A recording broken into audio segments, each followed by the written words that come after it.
Good morning all of you. तो आज हम अल्कोहल के भौतिक गुण टॉपिक पढ़ेंगे। यहाँ पे मैंने पूरे नोट्स नहीं बनाए हैं, आप लोग मेरी बात सुन के या फिर मैं आपको बुक का जो पेज है उसकी फ़ोटो खींच के भेज दूँगी, उससे आप नोट्स बना सकते हैं। समझना ज़्यादा इम्पोर्टेंट है। तो यहाँ पे क्या है, देखो अल्कोहल के भौतिक गुण में अल्कोहल होते क्या हैं कि एट रूम टेम्परेचर जो निचले सदस्य होते हैं, यानी कि कम कार्बन वाले 1 कार्बन 2 कार्बन 3 कार्बन 4 कार्बन वाले जो सदस्य होते हैं, तो वो कमरे के ताप पर रंगहीन होते हैं, यानी कि उनका कोई रंग नहीं होता, गंधयुक्त होते हैं यानी कि स्मेल होती है, और ज्वलनशील होते हैं यानी कि उसमें आग लग सकती है। ठीक है। और जो ऊपरी सदस्य होते हैं यानी कि ज़्यादा कार्बन वाले सदस्य होते हैं, वो भी रंगहीन होते हैं, स्वाद रहित, मतलब उनका कोई ऐसा टेस्ट नहीं होता, और ज़्यादा बड़े अगर ज़्यादा कार्बन वाले अगर कंपाउंड होंगे तो वो वैक्सी सॉलिड यानी कि मोम जैसे सॉलिड होते हैं। ठीक है। तो ये सिंपल जनरल क्राइटेरिया है। नेक्स्ट है इम्पोर्टेंट बॉइलिंग पॉइंट। ओके। तो बॉइलिंग पॉइंट में क्या है, देखें कि इनका होता क्या, देखो एक यहाँ पर कंपैरिजन किया गया है। यहाँ पे एक अल्कोहल लिया है सेम द्रव्यमान का, इसका आणविक द्रव्यमान, और एक यहाँ पे ईथर लिया गया है, इसका आणविक द्रव्यमान भी सेम है। एक दूसरा यहाँ पे एक CH3Cl लिया गया है, इसका आणविक द्रव्यमान भी सेम है, और C3H8 लिया है, इसका आणविक द्रव्यमान भी लगभग सेम है। तो जो 4 कंपाउंड अलग अलग कंपाउंड लिए हैं, इनके आणविक द्रव्यमान सेम है, यानी कि इनका मास सेम है, तो इनका कहीं ना कहीं बॉइलिंग पॉइंट भी सेम होना चाहिए था।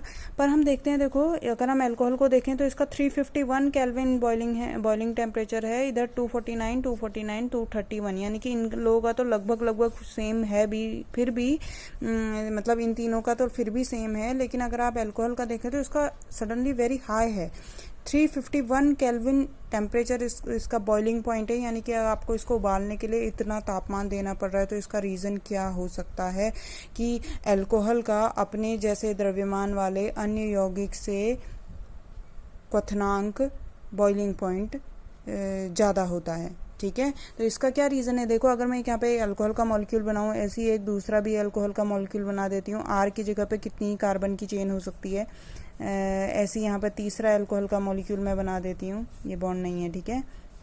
अगला यहाँ पर चौथा अल्कोहल का मॉलिक्यूल बना देती हूँ। तो आप देखते हैं यहाँ पे होता क्या है, अल्कोहल में आपस में ही एक अल्कोहल का मॉलिक्यूल जिसमें ऑक्सीजन पार्शियली नेगेटिव होता है और हाइड्रोजन पार्शियली पॉजिटिव होता है, तो सेम केस हर मॉलिक्यूल के साथ होता है, ये पार्शियली नेगेटिव और ये पार्शियली पॉजिटिव।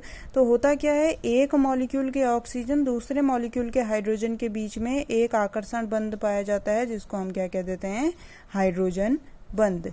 तो अल्कोहल के मॉलिक्यूल में आपस में ही कौन सा बॉन्ड पाया जाता है, हाइड्रोजन बंध पाया जाता है, यानी कि इनका अपना ये ऑक्सीजन हाइड्रोजन ऑक्सीजन R यानी कि कार्बन की चेन के बीच में तो बॉन्ड है ही, साथ में दूसरे अल्कोहल के मॉलिक्यूल के साथ हाइड्रोजन बॉन्ड भी है।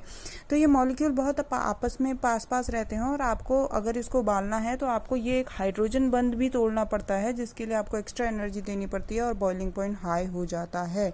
तो यहाँ पे ये ध्यान में रखना, अगर क्वेश्चन आ गया कि अल्कोहल का अपने जैसे द्रव्यमान वाले अन्य यौगिकों से क्वथनांक उच्च क्यों होता है, तो आप उसका रीजन बताएंगे कि अल्कोहल के मॉलिक्यूल में आपस में हाइड्रोजन बंध पाया जाता है, जिसके कारण क्वथनांक ज़्यादा होता है। ठीक है।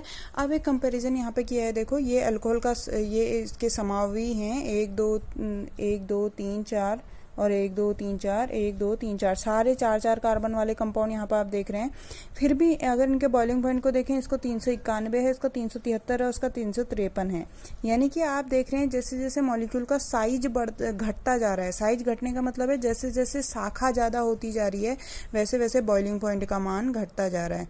तो यहाँ पर कॉन्सेप्ट ये है कि जैसे जैसे किसी मॉलिक्यूल में शाखाएँ बढ़ती जाती है, यानी कि उसकी ब्रांचिंग बढ़ती जाती है, वैसे वैसे एक और आकर्षण बंध जो होता है, जिसको हम वान डर वाल बल कहते हैं, तो वान डर वाल बल के मान में भी कमी आती है। वान डर वाल बल क्या है, ये एक अल्कोहल का दूसरे अल्कोहल के मॉलिक्यूल के साथ आकर्षण एक बल है। ठीक है। एक खाली एक तरह का अट्रैक्शन फोर्स है।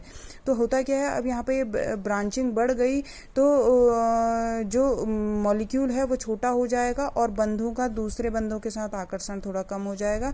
तो जैसे जैसे ब्रांचिंग बढ़ती जाती है, शाखा बढ़ती जाती है, वैसे वैसे वान डर वाल बलों में कमी आने की वजह से ये मॉलिक्यूल का जो बॉइलिंग पॉइंट है वो कम होता जा रहा है। ठीक है। नेक्स्ट तीसरा चीज़ है सॉल्युबिलिटी। सॉल्युबिलिटी क्या है, देखो जो ये अल्कोहल होते हैं ये पानी में घुलनशील होते हैं, आप लोगों को मालूम ही है। घुलनशील होने का कारण क्या है, देखो कोई भी चीज़ को पानी में घुलने के लिए क्या ज़रूरी होता है, एक तो उसको अपने बॉन्ड तोड़ने पड़ते हैं जो भी उसमें बॉन्ड होंगे, दूसरा पानी के मॉलिक्यूल के साथ उसको हाइड्रोजन बॉन्ड बनाना पड़ता है। तो यहाँ पे जो अल्कोहल का मॉलिक्यूल है उसमें उसकी हाइड्रोजन बंध बनाने की कैपेसिटी तो होती है, तो ये आसानी से पानी के मॉलिक्यूल के साथ हाइड्रोजन बंध बना लेता है, इसलिए पानी में ये घुलनशील होता है। लेकिन यहाँ पे एक और चीज़ है, देखो अल्कोहल वैसे तो पानी में घुलनशील है, लेकिन जैसे जैसे आर ग्रुप बढ़ता जाएगा, यानी कि 1 कार्बन वाला अल्कोहल है तो आसानी से पानी में घुल गया, 2 कार्बन वाला है चलो घुल गया, 3 कार्बन वाला घुल गया, 4 कार्बन वाला है घुल गया, लेकिन 5 कार्बन वाला, 6 कार्बन वाला मतलब जैसे जैसे आर ग्रुप बढ़ता जाता है तो ये वाला ग्रुप ऐसे बढ़ता जाएगा, ये वाला ग्रुप बढ़ता जाएगा, तो ये कहीं ना कहीं ऑक्सीजन और हाइड्रोजन की ध्रुवता को क्या कर देगा, ढक देगा। तो ऑक्सीजन और हाइड्रोजन की ध्रुवता को ढक देगा, जिसकी वजह से ये दूसरे किसी मॉलिक्यूल के साथ हाइड्रोजन बनाने में असमर्थ हो जाएंगे और इनकी पानी में विलेयता घटती चली जाएगी। ठीक है, तो यहाँ पर वही भी लिखा है, देखो यदि आर ग्रुप बढ़ता जाता है यानी कि उसका साइज बढ़ता जाता है तो वो अपने साइज के प्रभाव के कारण क्या कर देता है, और ऑक्सीजन और हाइड्रोजन की जो ध्रुवता है उसको कम कर देता है, और ये मॉलिक्यूल फिर दूसरे मॉलिक्यूल के साथ, या यहाँ पर हम विलेयता की बात कर रहे हैं तो पानी के मॉलिक्यूल के साथ हाइड्रोजन बंध नहीं बना पाता। ठीक है, तो ये है सॉल्युबिलिटी। नेक्स्ट है विषैली प्रकृति। तो विषैली प्रकृति में हम देखते हैं, अगर हम सिंपल कहें कि पीने योग्य जो होता है तो वो एथेनॉल, CH3, CH2OH थोड़ा पीने लायक होता है, और वो भी जब लिमिटेड अमाउंट में लिया जाए, ज़्यादा अमाउंट में लिया जाए तो ये भी बहुत नुकसानदायक होता है। तो सिंपल क्या है कि जो बाकी मेथेनॉल और अगर अल्कोहल आप लेते हैं तो वो क्या होते हैं, आपके लिए विषैली प्रकृति के होते हैं। आदमी का माइंड जो होता है वो अनकॉन्शियस हो सकता है, और वो उसकी आँखों की रोशनी जा सकती है और वो मूर्छा में जा सकता है, अल्टीमेटली उसकी डेथ हो सकती है। तो ये अल्कोहल जो होते हैं वो विषैली प्रकृति के होते हैं। तो ये था अल्कोहल के भौतिक गुण, और इनका मैं भी जो फ़ोटोज़ है, जो अगर आपको किसी को बुक से पढ़कर नोट्स तरीके से बना रहा है, कोई बना रहा है, क्या बनाना ही चाहिए, क्योंकि आपके एग्ज़ाम तो पक्का होंगे ही होंगे। अब देख लो नीट का एग्ज़ाम हो गया, JEE का एग्ज़ाम हो गया, इधर स्कूल खुलने की भी बात हो रही है, तो इसका मतलब आपके एग्ज़ाम होने ही है प्रॉपर। तो तरीके से आप लोग तैयारी अपनी शुरू कर दीजिए। ठीक है, तो इसकी ये वीडियो यहीं तक, नेक्स्ट वीडियो में मैं आगे की बात करती हूँ।